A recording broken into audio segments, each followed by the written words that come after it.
नमस्कार, मैं हूं आपके साथ प्रदीप आजाद। कहते हैं कि सियासत करने वालों को ठिकाना चाहिए होता है, मुद्दे चाहिए होते हैं और फिर जैसे ही मौका मिले तो वार कर दिए जाते हैं। और ये जो सियासी वार होते हैं उनके नतीजे भी शायद कई बार ठीक नहीं होते और ऐसा ही कुछ राजस्थान में देखने को मिल रहा है। अब कहानी बहुत सीधी सी है कि जब जालोर से खबर निकली तो मानो सियासत करने वालों को ऐसा लगा कि मानो बिल्ली के भाग का छींका टूट गया हो। अब चाहे इस घटना के बाद भाजपा ने गहलोत सरकार को आड़े हाथ लेने की बहुत कोशिश की, गहलोत सरकार में शामिल अपनों ने भी अपने तेवर दिखा दिए और यहां तक कह डाला कि अगर इंसाफ नहीं मिला तो सरकार से नाता तोड़ लिया जाएगा। जाहिर सी बात है कि गहलोत सरकार के लिए सियासी संकट का दौर है, क्योंकि यहां तो अपने ही करीबी ने कह दिया कि सरकार आनन फानन में कोई कार्रवाई ना करे। लेकिन अब सवाल कांग्रेस या कांग्रेस में बैठे अपनों पर ही नहीं बल्कि इसके साथ ही विपक्षी भाजपा के साथ साथ उन नेताओं पर भी टिक चुके हैं जो राजस्थान से दूर किसी दूसरे राज्य में सियासत कर रहे हो और उन्होंने अब राजस्थान की जमीन को अपना सियासी ठिकाना बनाने की कोशिश शुरू कर दी है। दरअसल यहां कहानी केवल जालोर पर ही खत्म नहीं होती, बल्कि जालोर के बाद गहलोत सरकार के लिए गुनाह का एक नया पन्ना पहले अलवर से खुला और फिर वो सिलसिला सूबे की राजधानी जयपुर तक पहुंच गया।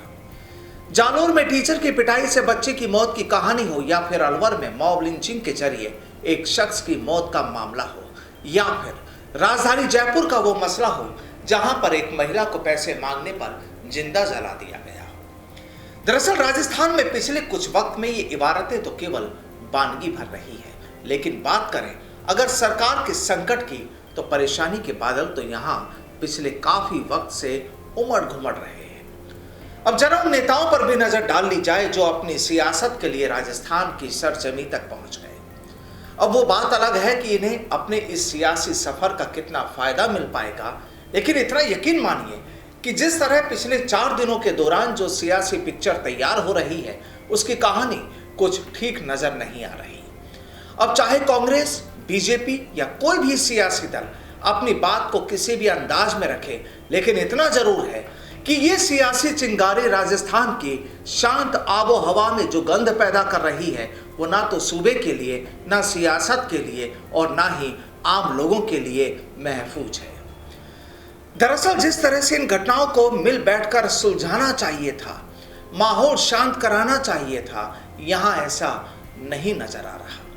क्योंकि सियासत करने वालों को एक अदद मौका चाहिए होता है कि वो उस जगह पर अपनी एंट्री करा सके और सूबे की सरकार के खिलाफ मोर्चा खोल सके। अब देखिए, जालोर के मसले के बाद भीम आर्मी चीफ चंद्रशेखर जोधपुर पहुंच गए, लेकिन यहां हुकूमत इस बात से शायद अच्छे से वाकिफ थी कि अगर चंद्रशेखर जालोर पहुंच जाते हैं तो शायद कानून व्यवस्था बिगड़ सकती है और शायद यही सोच रखते हुए उन्हें जालोर पहुंचने से पहले ही हिरासत में ले लिया जाता है।